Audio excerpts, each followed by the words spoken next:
Good afternoon, and welcome to the Way to Wow show, People Making Money. I'm your host, Kevin Bemmel, and this is Wednesday. So I have my guest here, Ricky Gonzalez, and I'll introduce Ricky in just a moment. First, I want to tell you just a little bit about my guest from last week, Dr. Mark Broker. I think I've been saying his name wrong since I've known him. I thought it was Brooker, but I think it's Broker. Anyway, Mark is a retired Navy captain. He was a pharmacist in the Navy. The first and I think the only pharmacist who ever ran an entire naval hospital. And after he retired, Mark pursued his absolute passion, which is leadership. And he has become a successful speaker and writer on the field. And if you check out that episode on our YouTube channel, The Way to Wow show, you'll find a link to his books and you'll find contact information for Mark. And if you have any kind of questions or stories about leadership, Mark absolutely loves to gather stories. And so I encourage you to be in touch with him and also check out the episode. I think you will find a lot of great insight, not only into leadership, but in how you can build a career as a speaker and a writer. I can tell you that Mark is just loving life outside of the Navy as much as in it, which isn't always the case for service members. So today, I have another service member. It just so happens we're doing that back to back. And my guest is Ricky Gonzalez, a newer friend of mine. I think Ricky and I have known each other for not quite a year now. Ricky is, see, you never are a former Marine. That doesn't, once you are in the Marine Corps, you are a Marine for life. So just a little, piece of knowledge to pass along to you. Ricky is a Marine, although he's out of the Marine Corps now and has been in civilian life for quite a number of years. He's made a terrific transition, doing a lot of very, very interesting things. And you can see he's quite a bit younger than Mark and some of the other guests I've had. And I think it's interesting to look at the career development and professional success that all kinds of people have to see how everyone's pursuing their own path, but then has lessons that we can all use as we pursue our own. So Ricky, thank you so much for coming on the Way to Wow show. Welcome. Yeah. Thanks a lot, Kevin. It's funny. I appreciate the introduction. Semper Fidelis, any of my Marines out there. It's funny that you say that you've known me for a year, because I think practically we have known each other for about a year, just in our conversations about business. But really, our relationship goes back a little farther back than that. I don't know if you remember, but I think in like early 2020, maybe late 2019, you actually filled out a lead for where I work as an account executive now for software at Right. Investment Management. And I just kind of followed up with you, found you on LinkedIn and kind of connected you that way. And we had some pretty early conversations back when you were involved in the private equity real estate space. Oh, okay. Did we actually connect through John Rubino? Maybe. That name sounds really familiar, but Yeah, I think John actually uses your platform. Maybe that's okay. okay. So we've known each other actually longer than that. Okay, that's great. See, this is why it's good to have friends who are younger than you, because their minds retain information better. So I have to say, you're being out in the forest just looks lovely. Although I assume that's a green screen background, right? You're not actually sitting in amongst the trees there today. Yep, you'd be right. I took this photo. Actually, a buddy of mine took this photo while we were backpacking out in Utah. Oh, okay. Mm-hmm. I always think of Utah as being a desert, so that's actually really beautiful. Yeah, me too. I'm from, or maybe you don't know this, but I'm from North Texas, Dallas, Fort Worth area. And, when I imagine the West, I just think of pretty much the desert for the most part, like you. But Utah, the Dixie National Forest looks just like this. It's got birch trees. There's a doe in the background over there. So, oh yeah, I saw it over your shoulder. Yeah, very cool. Wildlife, beautiful country. So, I want to start kind of early in your life, really. And when you were, a kid, I don't know, maybe, preteen or teenager, what ideas, if any, did you have about what you wanted to do, when you grew up, right? I know for me, I had all kinds of ideas when I was growing up. I'm curious to know what, if any, thoughts you had about that when you were, significantly younger than you are now.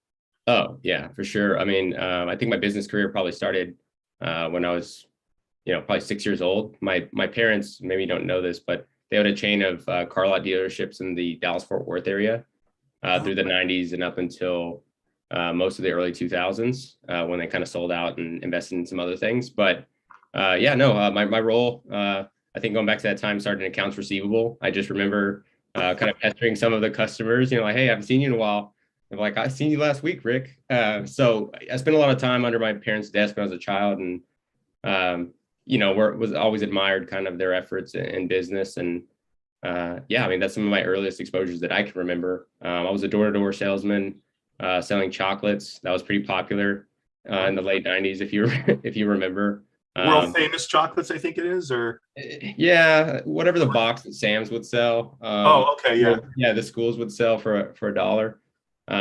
So that's, I guess, when my outside sales experience started. But yeah, no, as early back, when I was a preteen, really, I mean, I was trying to figure out how to grow my family's agriculture business in Mexico. I would take kind of any idea and run with it. And it's just always kind of been a passion for me, business. And then a big deal for me early on was the Marine Corps. The advertising kind of took root pretty much as far as I can remember. I remember the kind of the Slaying the Dragon commercials, and actually there's a popular advertising video from that time of the guy climbing a mountain, I think in Utah, but he's like a diamond or a diamond in the rough getting cut with like the sword.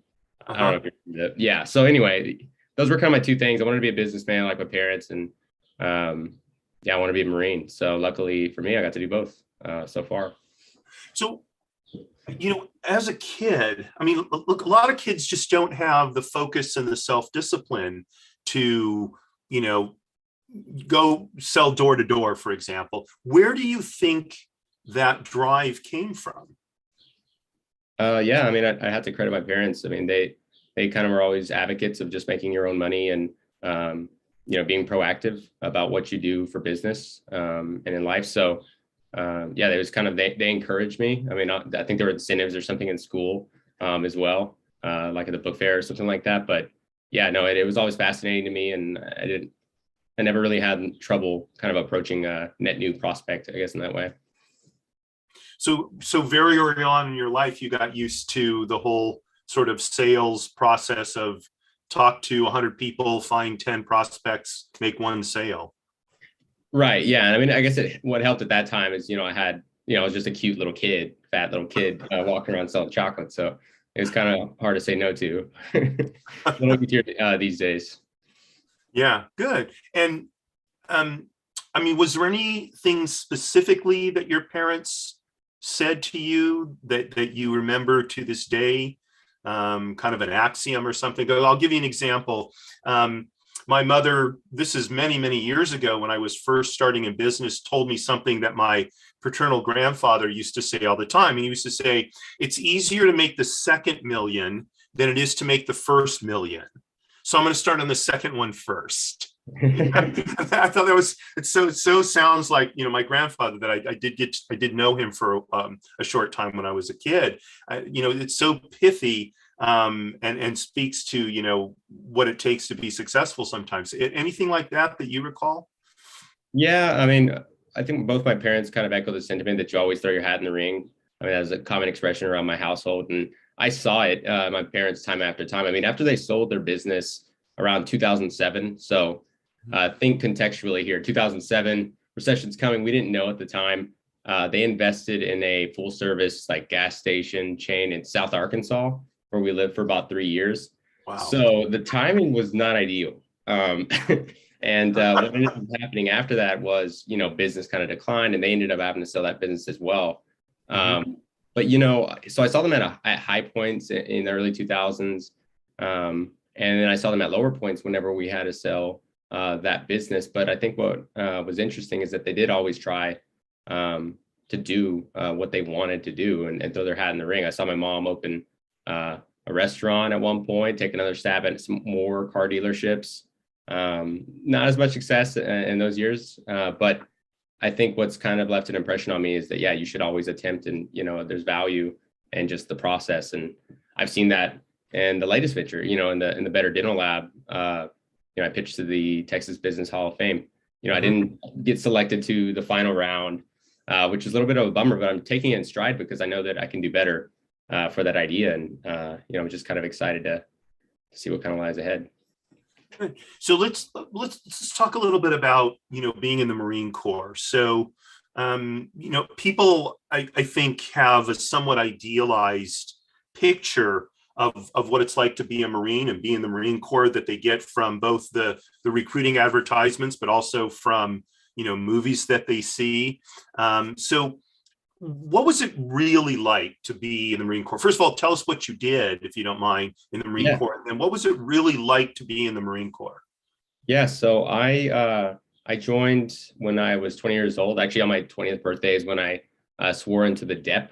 I'd failed out of my second semester at college and was just kind of ready to do something else. I really was kind of feeling a calling to finally go abroad and, a kind of adventure. At the time, I was carrying my cousin's dog tags. He was fighting in Afghanistan with the Army. And, young able-bodied person, I was like, there is no reason I shouldn't be there with my cousin Josh. So, I really kind of took it to heart at the time. And in 2013, I swore in, did the DEP, and then, shipped off. My experience in the Marine Corps, I was a radio operator by trade. When I first entered, I went to the 2nd Battalion Marines, Fox Battery, and I was field radio operator for the battery. So basically what that amounted to is just doing a lot of field ops and, setting up and displacing gun positions. So I got to do a little gun bunnery, if you will, and put some lanyards on some artillery. And when the opportunity came to get on the 26 MU in 2015 came along, I was the only person to raise my hand. I kind of forced my friend to raise his, and that's when we got moved to what's called liaison. If you're familiar with that is, that's the forward observer side. So, okay, you have the gun line, and then you have somebody on the kind of the receiving side, calling for fire, basically. And I took a bunch of courses through the MCIs, like Marine Corps Institute courses. So I was the only person equipped for the job, and they actually released me and let me go. So at that point, I attached to 2-6, which is 2nd Battalion, 6th Marines. It's an infantry battalion. And we deployed in 2015-16. After that, sea deployment. So we left from Norfolk, did the transatlantic, Mediterranean Sea, 5th and 6th Fleet areas. Spent some time in Oman, doing some ports. Half of us went to Iraq, the other half stayed back. And then, at the end of that, it was about a 7-month half deployment. And 1 year left of my contract. I came back, was communications chief, went through FASMO, which is fun for anybody that knows what that is. It's a third-party private company audit of equipment, records, things like that. So those were the longest days of my career, honestly. So anyway, pretty straightforward career. Got the one deployment in, and exited in August of 2017. So go ahead. I'm sorry. Oh, I was just gonna say, you asked about kind of like how I viewed it, or what was it really like? Yeah. You say it's easy for people to idealize it. It's the same for me. It was easy for me to idealize it while I was in. I was really proud to be a Marine. Since I've gotten out, I still hold them in high regard. I had an incredible experience, and it's kind of equipped me for life. Some of my senior leaders have helped me get into business school, apply to college just initially, and have kind of helped me every step of the way. So I've been exclusively a beneficiary of the network and the training and indoctrination of the Marine Corps. So I have nothing but positive things to say. Okay. Yeah. I will say of all the service branches, the Marine Corps absolutely I mean, by a huge margin, does the best job in helping Marines transition to civilian life, whether it's through the Marines for Life program or the various other things that they have. It's very, very robust. So, talk about what it's like to when you were the with the MEU and you were a liaison, or you were with 2-6 and you're a liaison, you're calling for fire. So, what is that really like? Because it's got to be something more than, lob one over there, right? I mean, it's right, because you're making sure that your own forces aren't getting hit with ordnance and such, right? So it seems to me there's a lot of, it's like being a plane captain on an aircraft carrier. We see 18, 19-year-old young people are deciding whether a $80 million aircraft leaves the deck or not. It's a huge responsibility. So talk about that if you would. Yeah, I mean, 1,000%. I mean, I think artillery more than any other job, and especially Marines and service members that are working in liaison specifically have just incredible insight into what's going on in the battlefield. I mean, what's going on in the background. Obviously, I focus on setting up communications. So I'm throwing up OEs.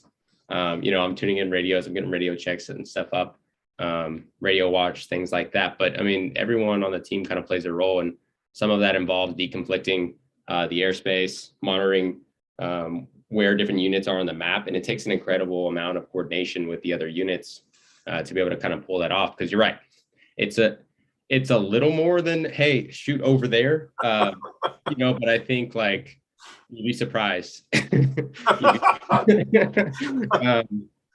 We had an incident in Oman, and this wasn't like anyone's fault to do with deconfliction of airspace or anything like that, but operator error for 81s in the weapons company that was shooting for us. So a mortar tube. One of the guys didn't duck his head down, and when we were calling for fire on the hill, he had a mortar bounce off his helmet, and it ricocheted and exploded like 15 yards in front of the gun line. So everyone's going crazy, because at this point we were like on the border of Kuwait in Oman, and at the time there was revolution. So we were just like, what are we gonna do?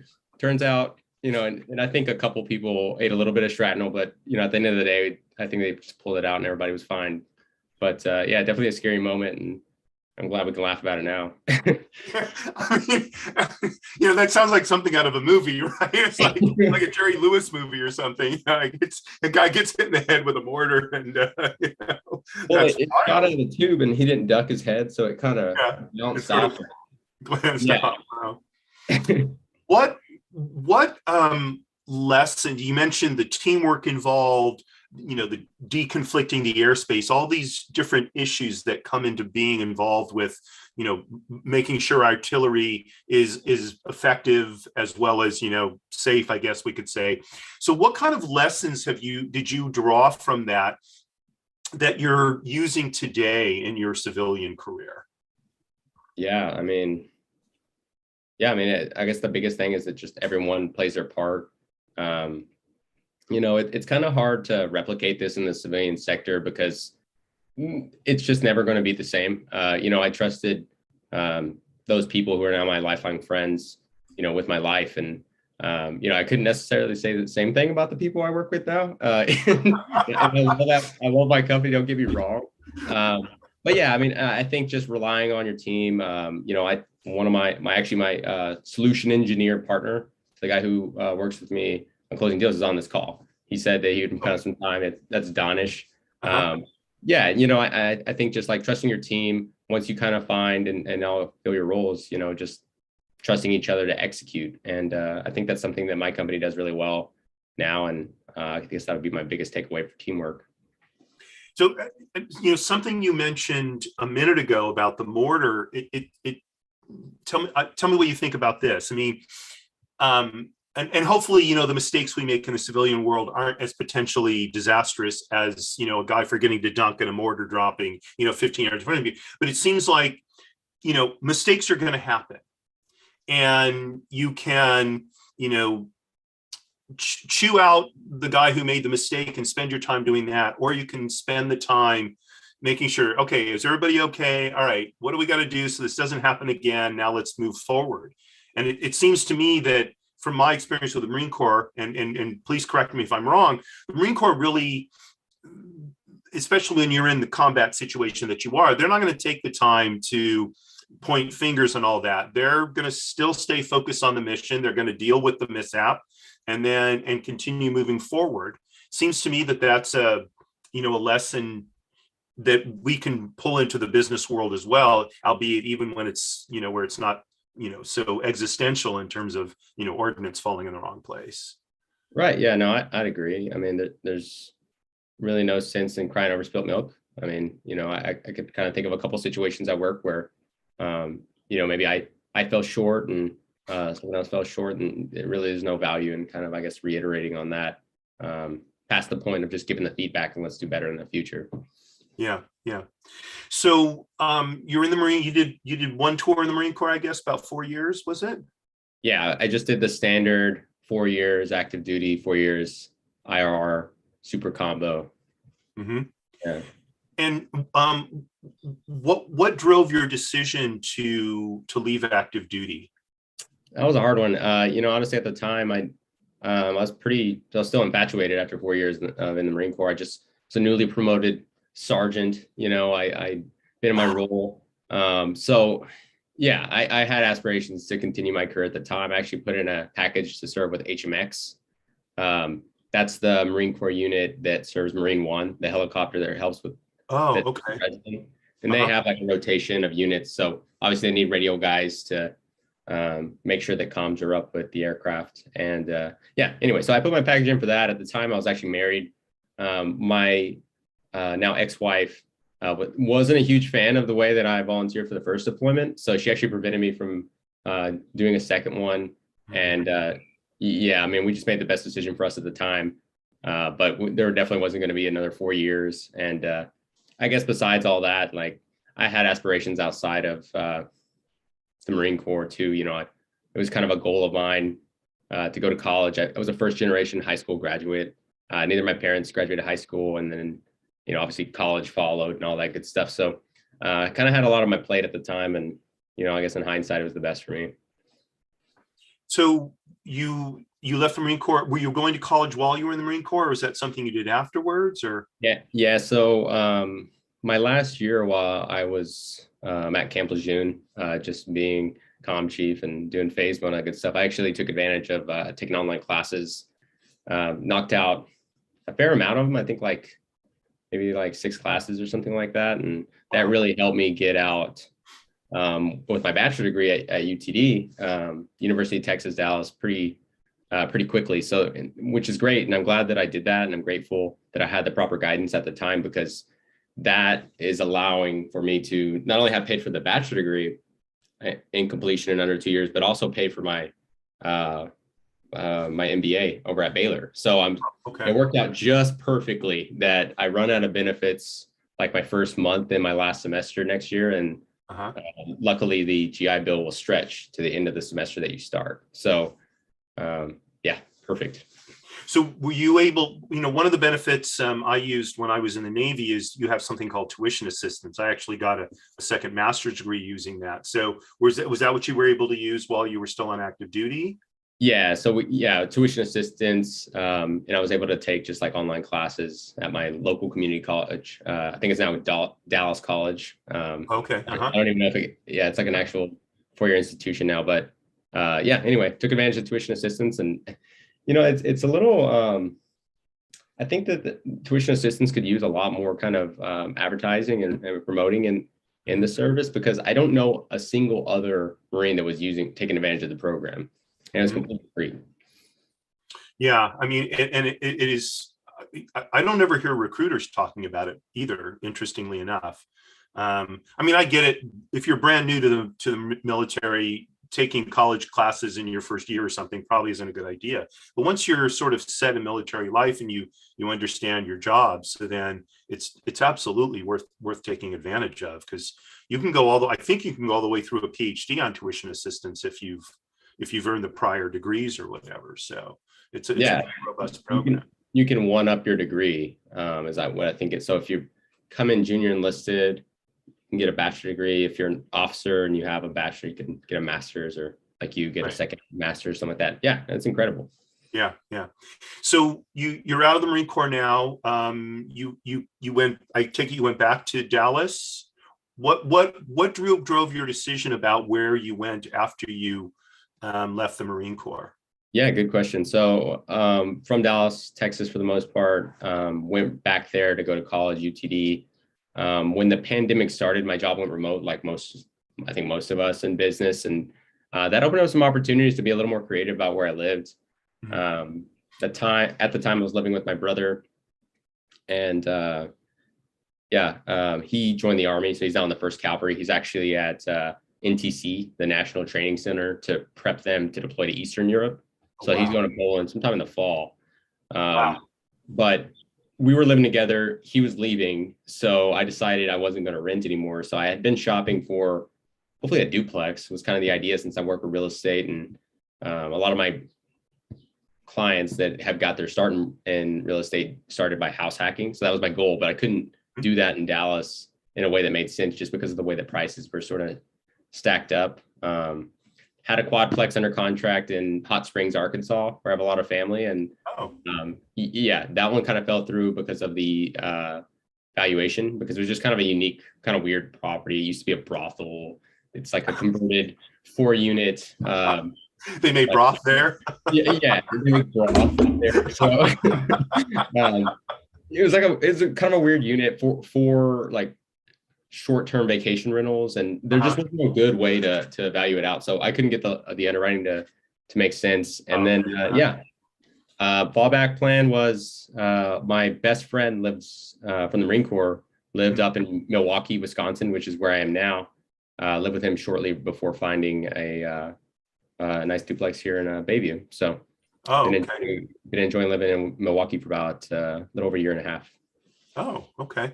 And so at the same time you were going to college, you got a job with the real estate company. The real estate, it's a technology company, it's, as I understand, right? Yeah, absolutely. So yeah, they recruited me. At the time I was working kind of an internship job for like a IT staffing company. It wasn't, I could tell early on it kind of wasn't for me. Recruiter from Appfolio reached out and kind of gave me the job while I was still finishing up college. And I started out by doing a couple of years in business development, which is how I met you. And then, which is just a lot of outreach. And then, made the transition into being on the kind of the closing side of it, account executive job, and working the relationships to fruition, to partnership. So that's kind of where I'm doing now. So talk, if you would, about Appfolio and what they do, and more of the details about what your job entailed and how you looked at developing in that job. Yeah, I mean, there's a lot to be said about that. I talk about this all day, but I think Appfolio, just to give a quick background, the idea behind the company back in 2006 was that they would create great all-in-one software for different business verticals. And so at the time, from what I understand, they explored a lot of different businesses, and they whittled it down to two. There was auto shop management and there was property management. So they went with the property management, which is obvious or maybe not so obvious to people who are familiar with that folio, but they're huge in that space. I think they have over 20,000 customers or something like that on that side of the house. And those are people with over 50 units under management, owner operators, third-party property managers, corporate property management companies. And Appfolio for a long time was best known for property management software. Took them public in 2015. Where I kind of came into the picture early on is in January 2019, they moved me into a new vertical, investment management. So how we kind of got there was out of that customer base, 18, 19, 20,000, whatever the kind of numbers say, about 20% of them were doing private equity, real estate type activities. That's real estate syndication, funds, private REITs, JVs, or any kind of number of creative deal by deal situation.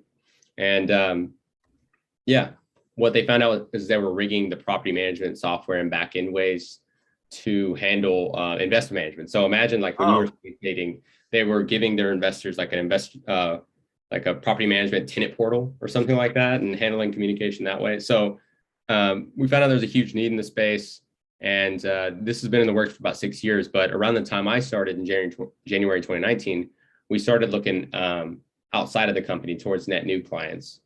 And yeah, it's just kind of blown up in the last 3.5 years. We've become the largest provider of this type of software for real estate investment management. I think something like over 1,000 sponsors use the platform today. And yeah, they're growing like crazy. The clients are doing great.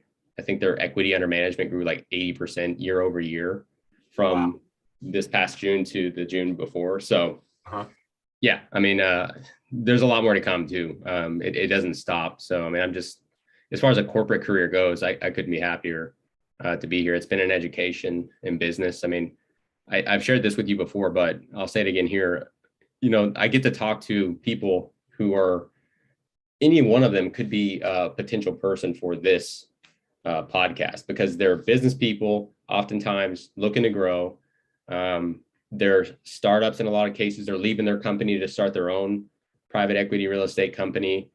And yeah, it's hard not to listen to these people and not be motivated to maybe do your own thing someday.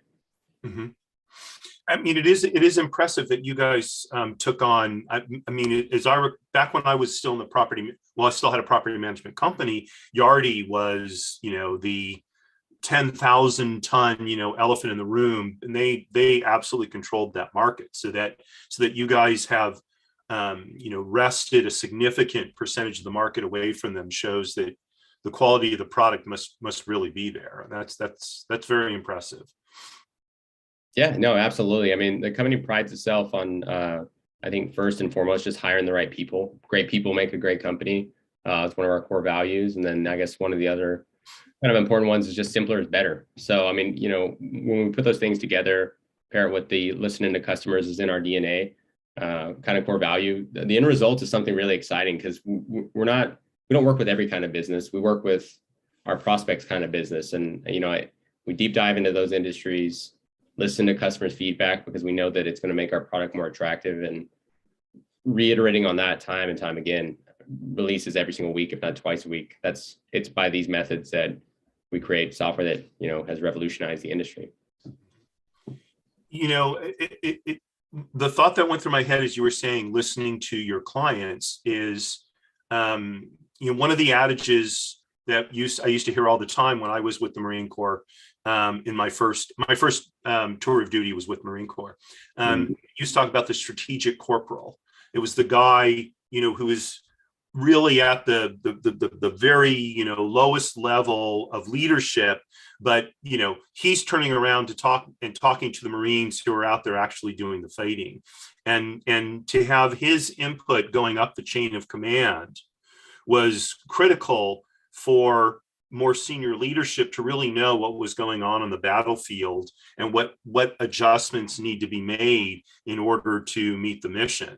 So it is interesting that the core value of Appfolio is something that ties to your time in the Marine Corps. Oh, no, absolutely. I mean, so, now that you're even saying that, the framework of the Marine Corps Rifle Squad is the same thing as a good tech company's agile development framework. Small unit leadership is a huge thing. So just the idea that there's decentralized command, allow people their lateral limits to operate and to make the best decisions under a commander's intent. All those concepts are rooted in effective, organic, organizational leadership and operations. So yeah, it's the same thing. And it's funny that you even mentioned that, because I don't draw a parallel. I mean, I don't differentiate between those two things, because it's just all about how can we put decision making at the lowest levels so that boots on the ground, can make those crucial agile decision making. So, yeah, love that. Yeah, for sure. So, at some point, you decided to then get an MBA. What drove that decision? Yeah, so good question. I mean, I think it's something I always wanted to do. I mean, what I was sitting on was 14 months of GI Bill, post 9/11 GI Bill, and just having that in my back pocket was kind of a security blanket, if that makes sense. I know that this doesn't work out, I can always do something else, or if I really wanted to go off the rails, I could go to Scotland, University of Aberdeen, and do a master's of management there. So I was just sitting on this, and I had that kind of flexibility in my life. But I think diving into my career, and like kind of looking at the path ahead. I mean, I'm 29 now. I'll be 30 next year around the time of graduation. I was just thinking like an MBA makes sense. This is an opportunity through the Baylor MBA program to transform my career. And that's kind of what I intended to do. I'm not going to let that graduation point be a flash in the pan, like I've seen happen to some of my friends where they get it, pat on the back, keep doing the same. I'm really looking to seize that moment and either do something else in my career that involves a little more responsibility, something that's a little more catered towards my skill set, or entrepreneurship, like we spent a lot of time talking about before. So let's talk about that now. Give us an idea of the scope of your entrepreneurial thinking.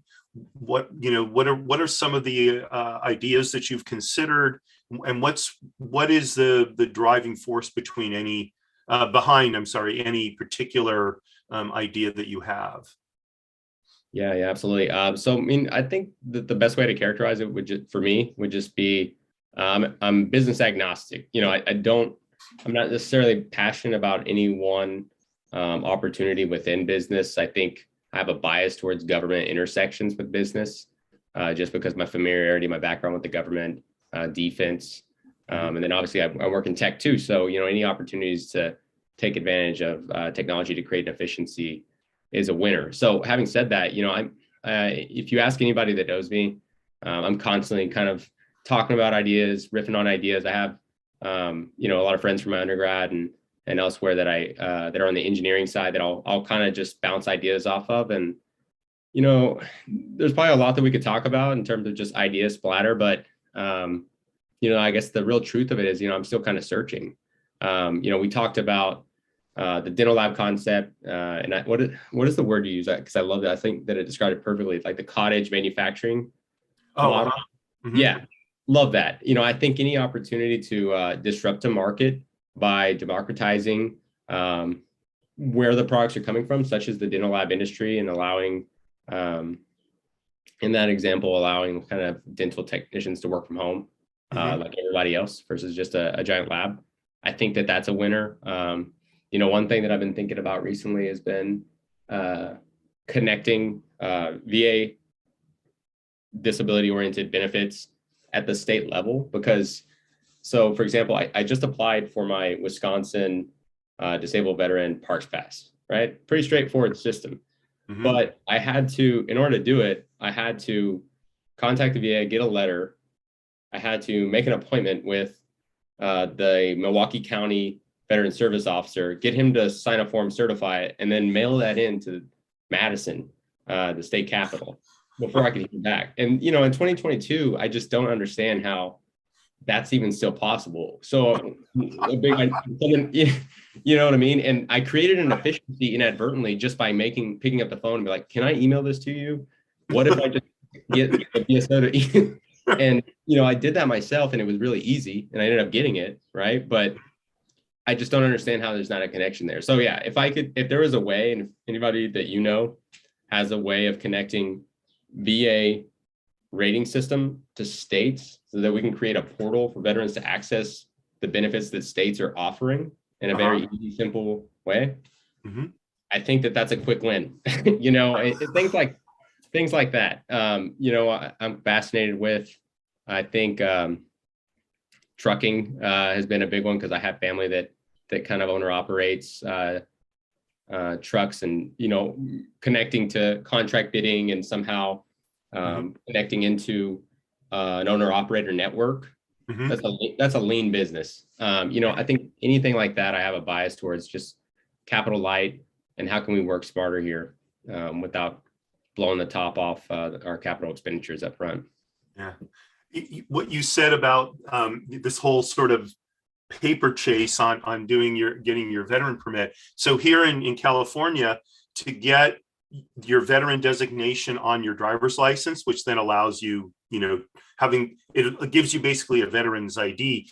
So you have to go down to this one office in person fill the forms out, right? And then you got to take that form to the DMV, right?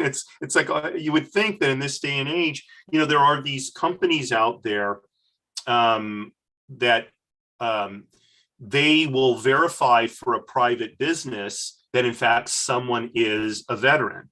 And you go online and you put in your information, and they must have a tap into the VA or something somewhere. Mhm. And because I don't even think you have to I don't think you have to submit your DD 214 even. Well, you're talking about yeah. IDD. I'm fascinated about that. I'm fascinated by that business model. I mean, but they're an example of a private company that has tied in with federal benefits. I don't know that it's the VA, because not every veteran is in the VA. Right. So but you think the same thing could be done with state governments, an IME for state governments.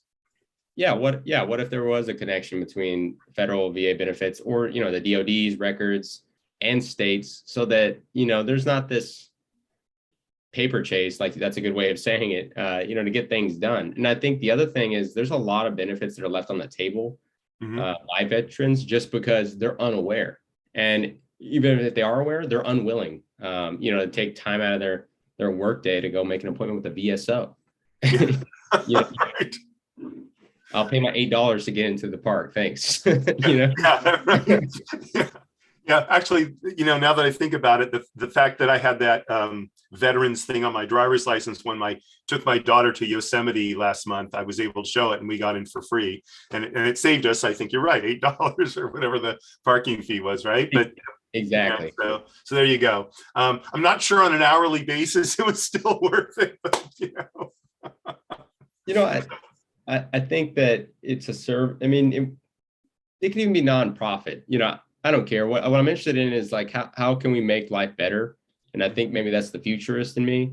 And that's just one example. So any ideas like that, I'm game. I'm here to entertain them and see if we can make them better. Yeah. Well, we'll have to talk offline, because I have a couple of people to connect you up with, especially on the trucking. One of my Navy colleagues started a trucking business, so I'll hook you up with Ernest. I think you two would enjoy speaking. So, we're about 15 minutes before the end of the show. So what does the future really hold for you? Where do you see yourself going? What is the next step on your way to WOW, as we say here on the show? Yeah, I mean, that's a story that's still being written. If I had the ideas already down, I think I'd already be doing it. In terms of my corporate career, I'm looking to kind of grow it here at the company I'm at. I think for the most part, it's been beneficial to me in terms of it being a business education the entire way. Possibly some operations roles, maybe some product management type roles. In terms of business, that could be next year, that could be in 5 years. But I think what's important is that it's the right idea to kind of pursue, and that could be anything. I sail. I'm a local yacht club here, South Shore Yacht Club, and my captain and I'm going to be a hand on this year for the racing season. He's a retired engineer and he's building yacht racing software. So this is a manual thing people do today. They got to watch, and every boat club in the country is doing it this way. They just write it down, the different sections of boats. Well, he's already building out software to help make that easier. And so I just share that to say, I'm unsure about what exactly it'll be, but it might be all the above. So, I mean, that's fast. I would have thought with all the electronics and such on ships that there wasn't, or boats, there wasn't anything new to do in that arena. But obviously there is. What if captains of boats could use their phone as a GPS tracker, so that race committees could electronically record the results for quicker scoring of races? I don't know. It's wild. There's so much more to be done in all of these areas. Yeah, everywhere you look. So that's kind of the whole thing. Oh, I talked to him about that. so your colleague here, Denise, is saying that was my idea, by the way. Well, to be fair, Donish was trying to sell him a GPS tracker. I said that it should be their phone. Oh, okay. Donish, you wanna chime in here and make sure that Ricky is telling the straight story? Yeah, we'll go with the fact that it was a joint idea. Okay. So what question have you always wanted to ask Ricky that you haven't yet, or what question can you ask that will help us better understand Ricky's professional development? I think I stumped him. No, so little quick background on me. I've been around for a few months here at Appfolio and working with Ricky, for about 4 months or 3 months approximately. And he and I hit it off right away. I think both of our interests in business and investing and in the real estate realm, we connected right away. And one of the things that stood out to me about Ricky was the fact how much he's learned and done in such little time. Um, after he mentioned after he came out of the service pretty recently, not only had he moved up in the role in the corporate world, but finishing up school and then starting business school right away, it's not easy to do. I tried to do that coming up in my career as well. So one of the things I'm very excited about continuing our career and our friendship is being able to spitball ideas such as boat GPSs back and forth, right? And for somebody like myself, who's an investor and entrepreneur early on in his career as well, is the ability to be able to talk about ideas without having to just being able to spitball ideas is so important. And I think that's where most ideas and businesses are born, as I'm sure you can attest to that, is something that's a very rare thing in humans these days. So that's something that I am learning and growing as well. And I think Ricky in his career will be pretty successful because of that as well. So here's a question. I'll throw it out to both of you because you're both, it sounds like you're both around the same age. And, as we look at trends in business startups and entrepreneurship, the rates are much, much lower for, younger people.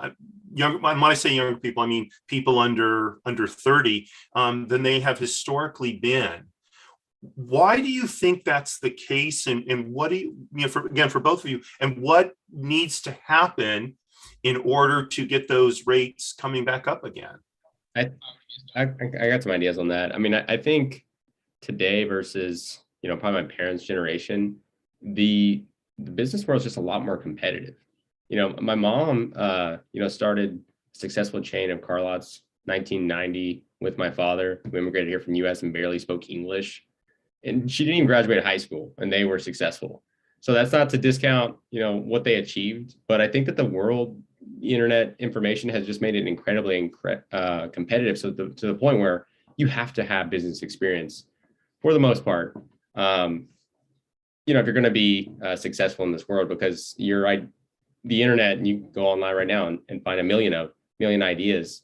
Everybody's got one, but creating an idea that creates real value in a market, that's a challenge. And so it's going to take ideation and reiteration on ideas before you land on something that I think investors kind of resonate with, because that's the other thing for people under 30, barring you just coming into an incredible bucket of wealth, maybe don't have the money to bankroll your own idea, just initially at least. And so that's why capital light's important. And anyway, that's why I think contributes to why that average age, because I think I read the same article you did maybe on LinkedIn a few months ago. That I guess that'd be kind of my thoughts on that topic. For me, I think fear has a lot to do with it. And there are a couple different reasons. Fear, and then I'm not necessarily sure our education system incentivizes younger individuals that, might have some ideas. A quick example, I have a similar background as Ricky. I'm first generation American, and my parents, they came up and also had businesses, travel agencies, things of that nature.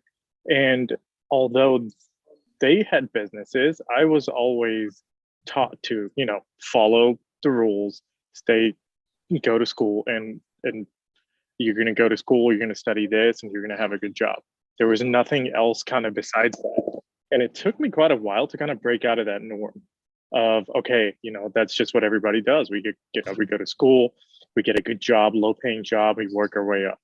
And then a couple of years down the line, maybe go to grad school once you know exactly what you want to do, and then climb up the ladder too. And I think in this day and age, in the digital age, as we've seen in the past couple of years with how our economy is just boomed, you don't necessarily need that. You find a niche, you find a problem, find a way to solve it, and go from there. So I think for me, that's something that resonates quite a bit because I got a late start in my career because of it, because I was trying to follow so many rules and follow a certain agenda, if you will. And I think it could help a lot of younger kids these days if things like that were talked about in school. Yeah, I agree. It is interesting. My daughter, she'll be 15 this summer. And when we talk about what she wants to do for the future, college really isn't part of the equation. She really wants to start some kind of business or, some kind of venture on her own. That's really what seems to spark the deepest interest for her. And, I'm glad to see that because like you, Danish, when I was a teenager, it was like, you're going to go to college, you're going to get a degree, you're going to be a professional, right? And then I got out of school at a time when the economy was terrible. And, I couldn't get a job in my, in the profession that I had a degree in, which is very fortunate, by the way, because I was a horrible architectural designer. So, but I think that I agree. Kids in school need to hear more about what the life of being in business is all about and how exciting it can be. And I think too, I was having this conversation with someone I met last week who's a wealth manager, and I said to him, what you do is really noble. And he's like, no, it's not. He says, I just move money around. And I said, yeah, but without you moving money around, business doesn't happen. I mean, the capital that he is able to invest on behalf of his clients is the lifeblood of the ventures that create our economy. And without, people willing to do that, those of us who want to start businesses and grow, we don't really have a chance. So I think hopefully more people will kind of see those aspects of it. So absolutely. And one last thing I wanted to buck off that as well, like the things we're doing right now and you're doing, talking to younger individuals, I think that's kind of how it starts, is getting people involved in these conversations. So I just wanted to say that things like these are monumental for growth. Thank you. Yeah, agree. Absolutely agree. Well, Danish, thanks so much for joining in the conversation. Ricky, we're almost out of time here. So any sort of, saved rounds that you want to kind of lob out here before we have to sign off? Yeah, no saved rounds over here. I think we're Winchester, on ideas for now. Okay. Yeah, man, I just appreciate, the opportunity to come on the show.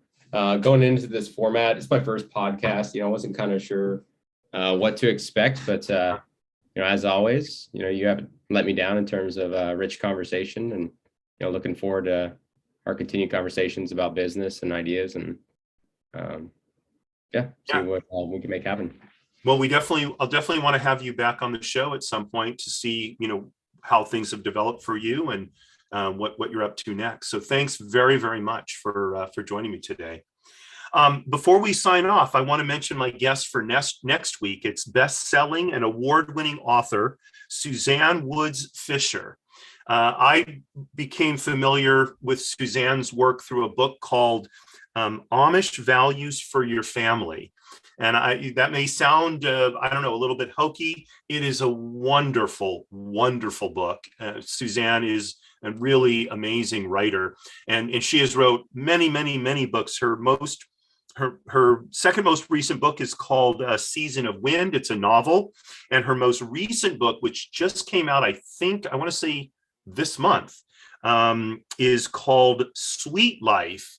And Suzanne has gotten involved with one of my dear, dear loves, ice cream, and premium ice cream that's not the kind of stuff you buy for $5 for a huge 2-gallon tub in the store. This is high quality stuff. So I think it's going to be a fascinating conversation. Suzanne has a tremendous amount of insight, not just into the business of writing, but just into the kind of things that that people seem to want to know about. And I think that kind of dovetails to what Danish and Ricky were saying, is we've got to be on the lookout for what people need, what will make their lives better, and then deliver it to them in an effective way. And so Ricky is working on that, and I think you will find next week on the show that Suzanne is doing the same thing. So thank you very much for joining us today. Ricky, again, thanks for coming on. Looking forward to continuing the conversations offline. And we will be back. I do want to mention tomorrow, my colleague Leah Siegel, her show, The Way to Wow, Bounce Back. Her guest is Mike Skripnik. Mike was actually on the first season of my show a couple of years ago, and he has a new book coming out. He's been immersed in a project called Unlimited Worth, dealing with primarily men who have dealt with child traumatic issues and gone on to tremendous professional success. So I think you will find there's a lot to learn from Mike talking to Leah in terms of overcoming the setbacks we face in life and bouncing back. So that's tomorrow at 1 p.m. Pacific, 4 p.m. Eastern time. Please join us for that. And as always, again, thank you, Ricky. And I sign off by reminding her, Marie, darling, you are still my belle. Y'all have a great rest of the day, and hopefully we'll see you tomorrow and next week. Thanks, y'all. Bye.